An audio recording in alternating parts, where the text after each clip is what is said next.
Now that we're all done being amused, we can get started. This episode brought to you by Meowingtons. Oh, Don't know what they are. no. No, let's not do that. No. Yeah, if you can't tell, this is going to be an all-cat episode. All cats, all jokes about cats, yeah. That's going to happen. So, hey there, people, how you doing? It's Gibatu with GamerCal here once again, so... Hello again. Meow. You're okay! Also meow, yes. Yeah. Just respond to everything. Meow. You know what? I'm gonna do this. So, in case you missed it, meow, RWBY Volume 4 Episode 5 has just released, meow. And, yeah, Don't you mean in case you meowsed it? Damn it. Damn it. You know I'm gonna put that in the title now. But it's not just in case you missed it, it's in case you meowsed it. I gotta do that now. But yes, RWBY Volume 4 Episode 5 came in, and as you can't tell, this is going to be an all-cat joke episode, because we're following a lot about Blake today, because this episode is almost all about Blake and their their visit to Menagerie. So, I guess that's what we're going to be doing. So, if you guys want to join the conversation, or you guys have a question about it, you can always feel free to leave a comment about it, and we'll like always, we'll put a timestamp as to where all the topics are going to be and what we're going to be talking about and that good stuff. So, you won't have to worry about skipping to a certain part and missing another part if you're trying to find a certain part for certainty. I can go on. Yes, you can. I can, but I won't. Meow. But with that said, then we start the whole episode off with Blake and Sun actually arriving to Menagerie, and Menagerie, wow, it looks so nice. It's not just the art style, but like the what is it? The landscaping for the whole city. It looks kind of nice, but this is what you expect when you have a full group of people coming together because they're forced to come together in this whole small island and building something out of what they have. And this is what they built. And I say they did a pretty good job. Definitely. It's, I feel like if this place was shown in a previous volume, it wouldn't have looked anywhere near as pretty as this. But, again, that's just the way that the style and whatnot is now. But with the whole extra sort of brightness that this volume has in general, it really sells the atmosphere, I think. It just, like, the whole bustling, almost I guess you would call it sea town, because of course it's next to port and stuff. It really did just look the part, I guess, for what we've been told in the world of Bremen stuff about faunus in general. It really did look like, I get the sort of area that you would just say, here, have this place and thing. But at the same time, they made a very pretty thing, which is what you'd expect from... yeah, what you expect from an animation group like Race Rooster Teeth. They're making it look nice and whatever. And, yeah, it does look nice. But as Sun tries to, like, what is it? She's trying to act like a tourist and trying to take a look at everything and anything around.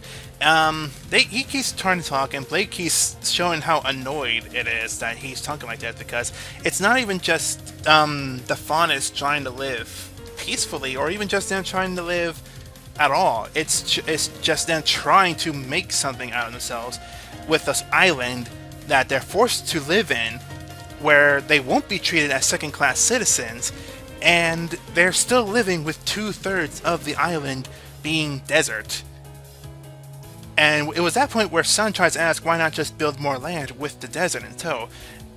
And then Blake, she just simply said that the wildlife around this land is a lot more dangerous than you give it credit for. It's not like you haven't faced anything dangerous before.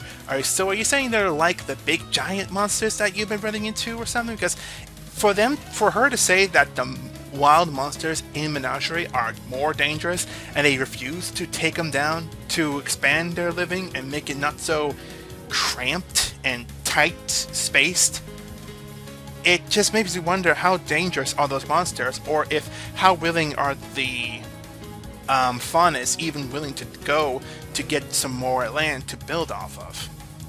Well, she did say wildlife, not necessarily monsters. So Yeah, I not don't monsters, think but wildlife, yeah. I don't think it's like Grimm per se which are causing that. I think it's almost like an Australia situation, which I guess makes sense given the whole here's an island, do whatever sort of thing, you know.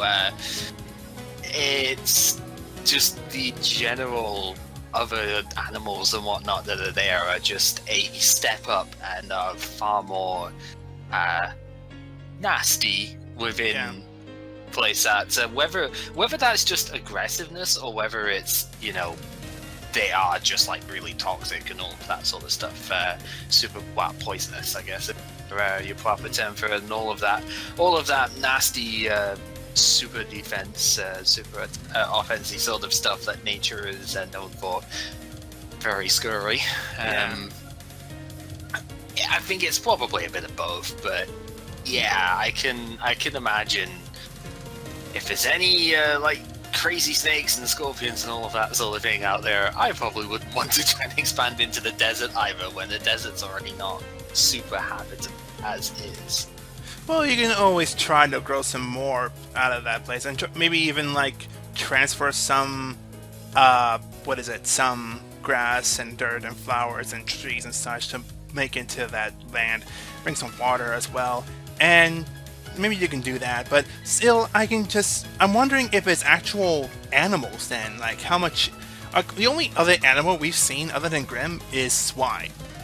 I don't think we've seen any other actual animal per se in this whole series so far. So it makes me curious what kind of animals are out there, if there are not animals and not just Grimm. Oh no, I'm pretty convinced.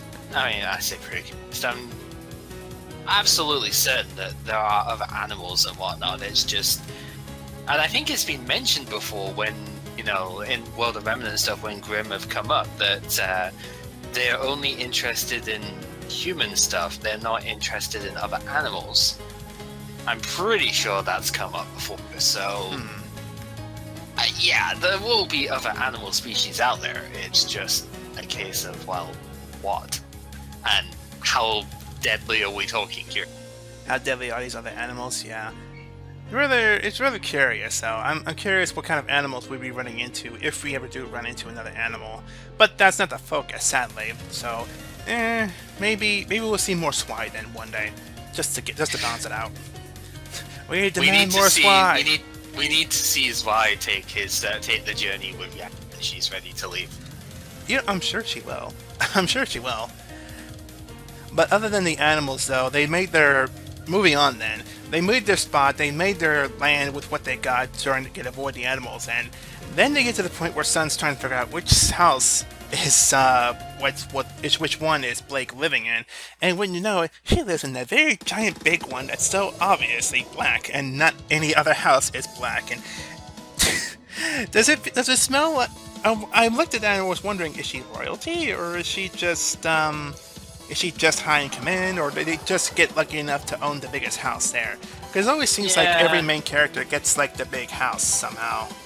We find out a little bit about that later, actually. Yeah, we do. But still, it just makes you look at that and think of that. Especially when Sun's reaction to that is just slowly letting go of Blake and just kind of giving this... Can I just say that I love the delivery in this particular part? Like, more than most, I think the voice acting was absolutely spot on in this part. Yeah, it made me laugh quite a bit, and yeah, it was pretty freaking good.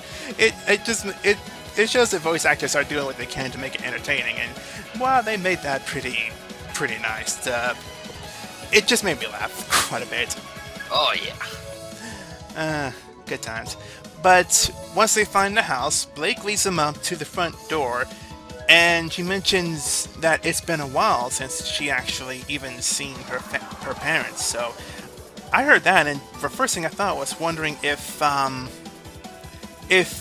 Blake's mom and dad were protective, and they were really against the idea of her going out there outside of Menagerie, since they know the dangers of the people and know how they are when they're trying to ban all of the faunists, or at least rounding them all up into one small island.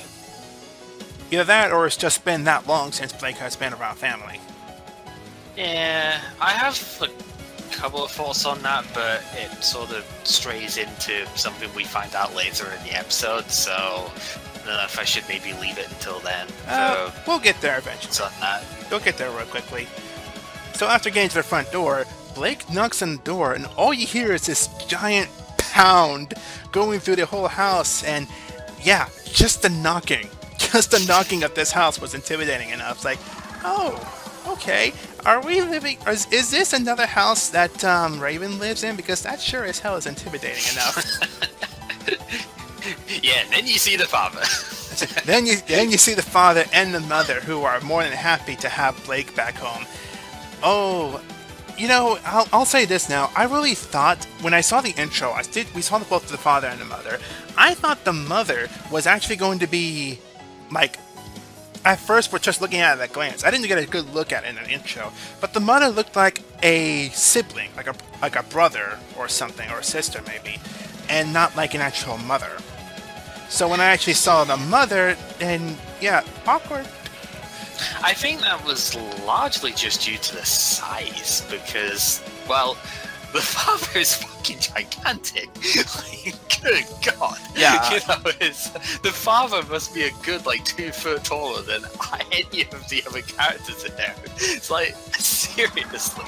So I think it was just that sort of thing of, you know, of course, Blake is fairly well aged at this point. You know, she is 17, 18, right? So she's at the right sort of full-grown height, and I guess the mother's a similar sort of size of that. And you would, from the intro, it's very easy to sort of say, oh, they're, you know, they're not exactly in a mother-daughter relationship. So, you know, just because she seems even smaller, you know. I don't know. Yeah. Well, it just to me it just looks like a really small detail and such. But yeah, it's the mother, so I'm happy. Both the mother and the father are alive. Yay! That's the first time that's happened. Change, doesn't it? Yeah, there's a switch. That's a very good switch, actually. Though Weiss's mother and father are alive too, but they're both living very different lives. We'll get to that. Yeah, well, it seems like these two are actually on good terms with each other, which is something that's also kind of different for the series, you know. Yeah. Mother is both alive and actually likes her husband, you know. That's a difference. Yeah, that's a first. That really is a first. It's a very good first too. It's just the first time we've seen something like that. It's like, we don't have enough of that. They always try to make it tragic with the father being away or the mother dead or something like that. It's an old habit. It's an old cliche. Yeah. So we can move on from that. But after introducing the mother and father, they all sit down, try to relax, having some tea and such. And here's where Sun makes his character known again. Son, stop being yourself, for God's sakes. Oh, Son. So, Sun, after talking about how Vale, or was it Vale or Beacon? It was Beacon. Yeah, after talking about how Beacon was taken down by such and such, they were worried that Blake wasn't actually going to be able to make it through, because father says yes, but mother's like, you should have seen him pacing the floor. Oh, yeah. So yeah, they were both worried because of how Beacon was being handled. But then Sun is like, oh, don't you have to worry about Blake. I've seen her in action before. She's got some really cool moves. And then Blake, I could have sworn Blake was about to drop her cup. Sexual tension intensifies. She was about to drop her cup, and then the father just gave the most sternest of looks, saying, just what do you mean by that? Oh, boy. And all you get is Sun trying to explain himself, and oh god, Sun. Man, Well, I mean, he started okay. It was like, oh, well, she's a really good fighter, and as a fighter, I respect that. And then he kind of devolved into, her appearance stuff. And it's like, oh, she looks good, man. She looks great. I mean, she looks good. I mean, she's above average, Yeah, she's an above average fighter. She's definitely above average.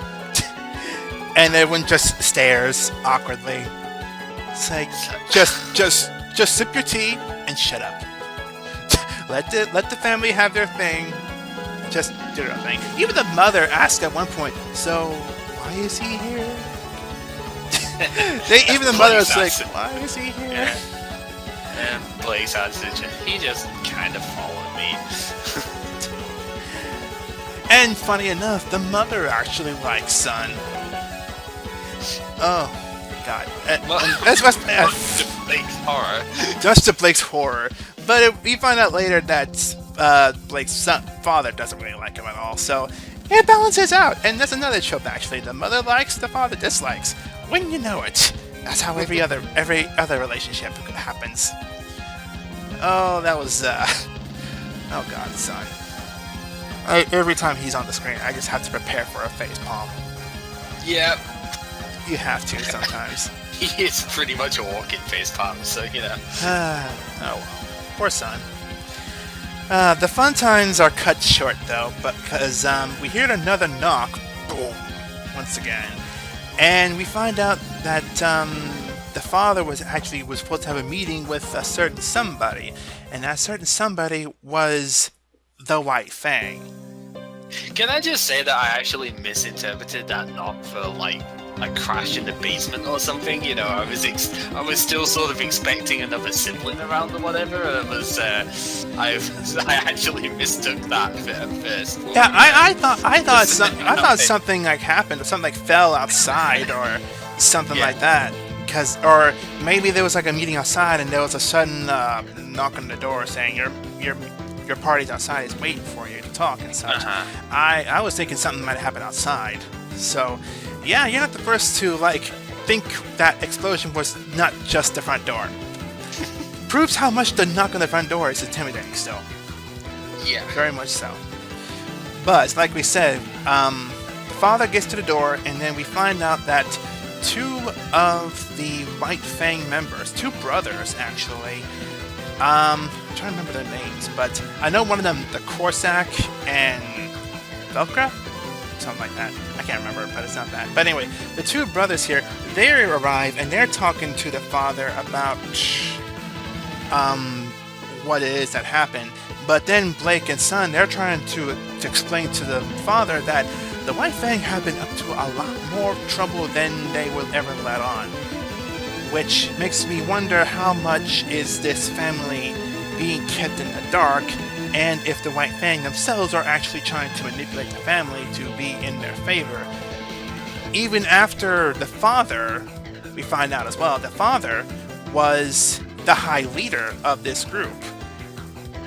Right, so the fact that we find that out kind of explains a fair bit as well. I was sort of alluding to earlier, but the fact that we find out he was sort of top dog in the White Fang says quite a lot of things about him. Obviously the house itself being the biggest house in the place. Well, if he was the head honcho of the White Fang, that would make sense. Top dog, top house. Sort of that sort of fits in. Blake was literally born into the White Fang, because I know she said before she was born into it, but now we know she was literally born into it because she is the daughter of the former high chief, or I forget exactly what the term was. I'm pretty sure they said high leader. High leader, yeah. That sounds a bit better. But yeah, she was literally the daughter of the former high leader of the White Fang, and when it comes to, the whole Blake not seeing her parents stuff for a while, I imagine when her father stepped down from that role, and I guess Adam became a bit more sort of prominent and stuff that way. Obviously, we know he's not the high leader, but when he sort of left to do other stuff, I imagine Blake left at that time as well, because we know from both the Black trailer and from Volume 3, actually, that Blake was with Adam before going to Beacon. Yes. So I imagine that somewhere in the timeline stuff here, her father stepped down for whatever reason. Still not entirely sure on that, but father stepped down. New high leader came in, started doing a bit more sort of stuff that way. Adam was sent out elsewhere, and Blake kind of tagged along for whatever reason. Maybe she was still, at that time, she was still wanting to be involved with the White Fang, and that would have been the last time that that she'd been with her parents.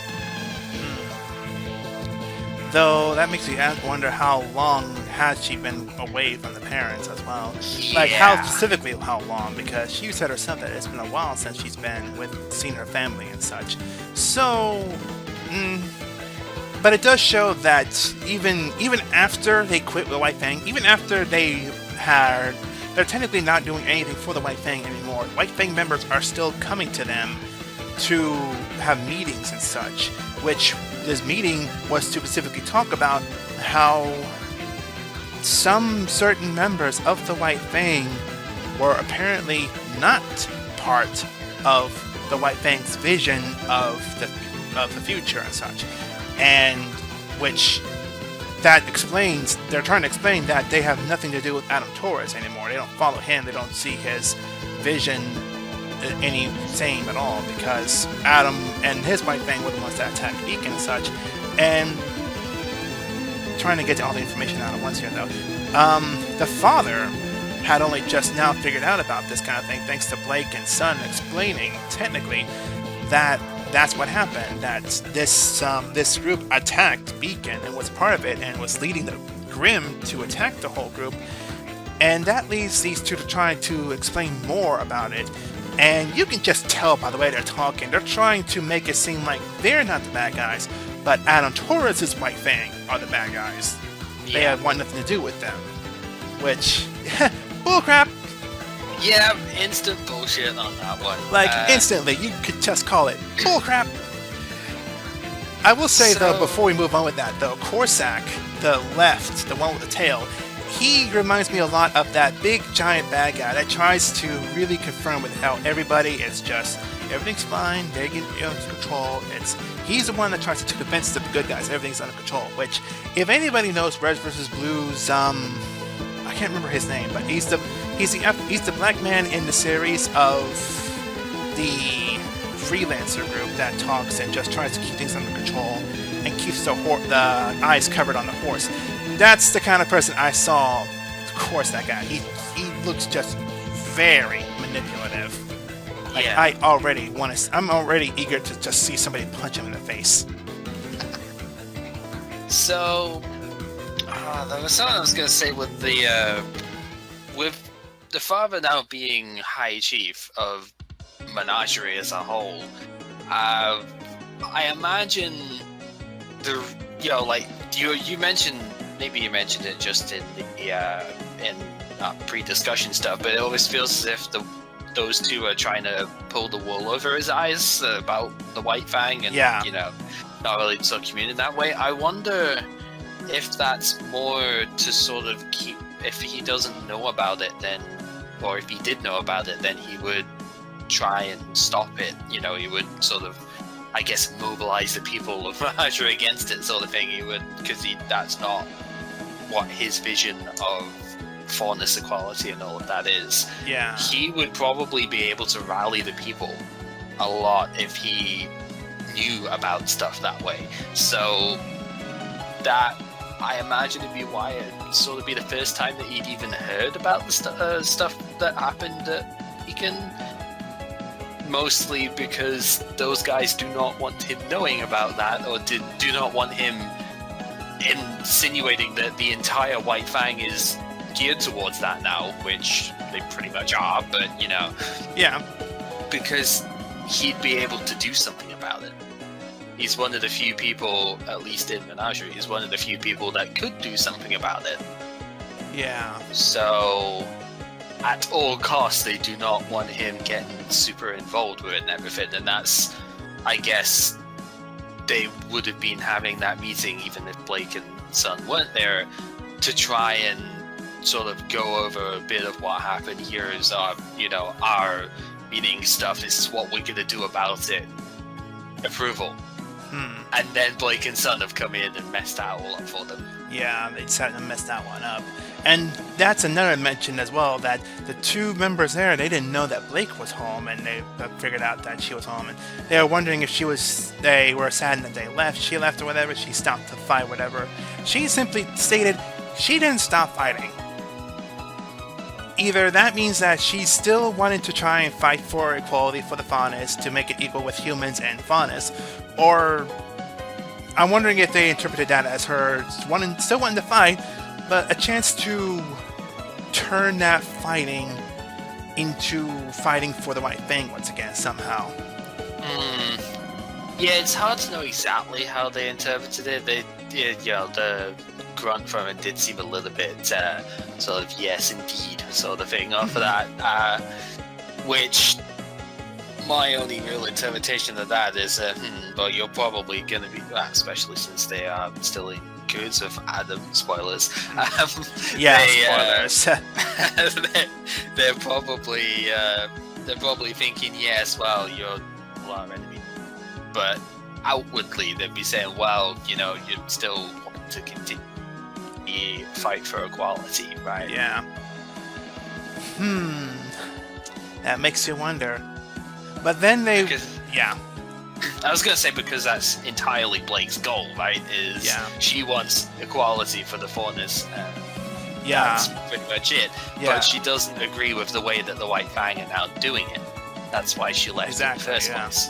Which is why she wants to fight, but she wants to fight for actual equality, not to try and convey the fear of that the faunus have power. That's not what it is. Faunus and humans are equal.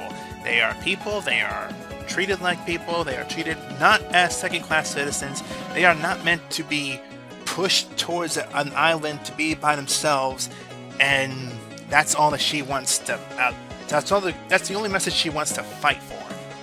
Democracy, not tyrannical dictatorship. Yeah, democracy, not dictatorship. That's the best way to put it.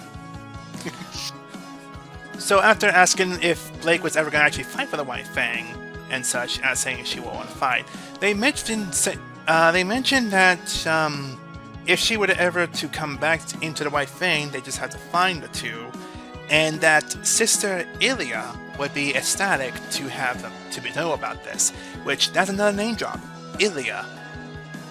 I'm wondering, actually now that I think about it, I'm wondering if Illia is the woman that, what was it?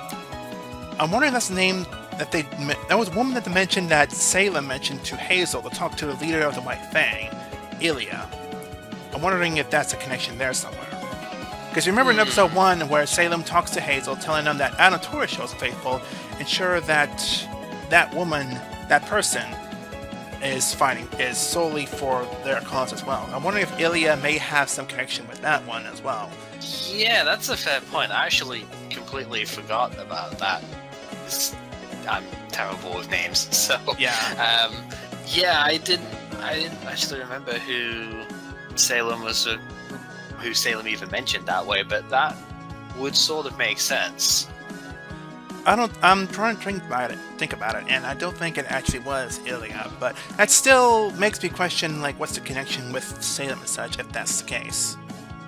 Yeah, I mean, that name drop in particular makes you think that Illia is some sort of childhood friend to Blake, or at least somebody that she was very comfortable around. Yeah.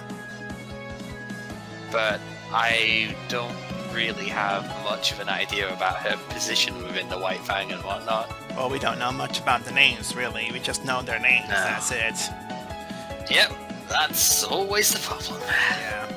But speaking of knowing stuff, once the Blake family closes the door, they end the conversation.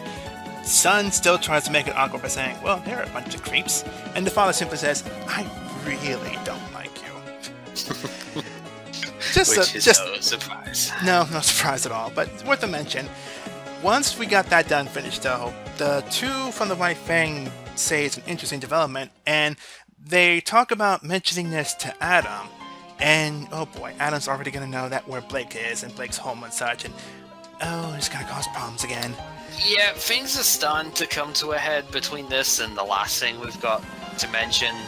Things are starting to eventually get there. I mean, we've only had 2 fights in 5 episodes, but I think it's finally starting to pick up. Yeah. Well, I think we just had to set up a lot of the tensions and a lot of drama because we had to get an episode for each character basically for this just to start it up. And yeah, getting into fights. Yeah, we're gonna have to see more of this. We're gonna have to see more fights sooner or later. I'm pretty sure we're gonna see one with Blake and Adam relatively soon. We're gonna have to at some point because Adam now knows that where Blake is, and this makes me ask if Adam is actually in Menagerie as well, trying to retreat to bigger White Fang, or is Adam still out in Beacon, or where Beacon was, to where they were to try and take over Beacon, whatever, and is still, trying to get the White Fang group on the outside of Menagerie to rally up and take over certain things. Which, if that's the case, then the way. You can see either way. Yeah, I'm willing to bet Adam returned to Menagerie for some reason. I can see that. I can see that the White Fang are also taking refuge in the desert because no other fauna is actually going there. Yeah, I mean that would make sense if there's gonna be I guess not rogue sect nowadays, but if there's going to be a more violent setup, a sect of the White Fang, then you would definitely want to not be noticed. Yeah. Like the whole thing where in season 2 with the train and whatnot, you would definitely want to be away from the public eye in that. So hiding out in the desert would make sense for that. Yeah, it would. It definitely would. But yeah, that's another thing. The last 30 seconds then, after all this is done, we return to the bar lady cleaning up, and wouldn't you know it, there's a guy that simply says, "Excuse me, I'd like to know where a certain somebody is, or get some information." And yeah, looks like Tyrion is still following Ruby and the gang. Yeah. And he's not far behind either. If he's not far behind if he's right there in that bar. And if I'm wondering how long ago the RWBY team or Ranger team had actually left then. Yeah. And how close is Adam? I know he's getting closer, but I wonder how close right now. Yeah. Yeah, Tyrion is getting there, and man, that fade out was pretty typical, but at the same time still awesome. It delivered what it needed to be delivered. Tyrion's the creepy guy, and he's the one that's getting ready to capture certain somebody. And I'm willing to bet anything, either maybe the next episode or the episode after that, we're gonna see Tyrion in action. I'm almost willing to bet that. I'm gonna go out on a limb here and say that next episode is gonna be another non-action one, because we haven't caught up with Weiss again yet. Yeah. We might see a tiny bit yet, but I have a feeling that next episode, because I think is it the last one before Christmas break and stuff, or I don't know the schedule this time. I don't know. Because I know they did in Volume 3, they did 6 episodes, then took an extended break for Christmas, and then came back up. I don't know if it's going to be the same here. I can see that, because this Saturday would be like the 9th or so, and then the next Saturday after that would be like the 16th. Yeah, and I think that might... I know we had another World of Remnant recently, but I think it might be another one of those on that day. Because normally they are every 3. Obviously this one's an exception because Thanksgiving. Yeah. But I have a feeling it's going to be another World of Remnant that we get then, and then that would be the last thing before like the 2-3 week break, however long, I think it's 2 week break, that would be before Christmas. Well, so that's the case. I basically have a feeling it's going to be more build up for like Weiss and whatnot, because again, haven't heard anything from her at all since the second part, which wasn't even exclusively hers, right? Yeah. So, you know, I have a feeling that's gonna be it, and then we'll get into all the action proper. She's gonna have some sort of fight through, sure, Yeah. or some sort of practice of something that isn't just her singing. And yeah, I think everything's gonna start coming to a head in part 7. I'm eager to see what's going to happen, and I'm pretty sure we're all eager to see what happens, because this episode, this whole episode in particular, this was a lot of just settling in and just trying to settle into a new environment that Blake and Sun are in, and they're not in a very happy. They're in a happy environment, but it's an environment that's going to have some tension, definitely, simply because the White Fang is still here, and those two, they are going to mention to Adam that she's there. So yeah, this is going to be an interesting string of episodes to see. So with that said, then Volume 4, Episode 5 of RWBY. Yeah, like I said, it's set. It has a setup, pretty set up now. The only thing we're missing at this point for setup is with Weiss, because Weiss only had one episode, as you said. It wasn't even exclusively for Weiss. So, I'm expecting next time to be either all about Weiss, or maybe a start of when Tyrion starts to come in and starts making up problems. Yeah.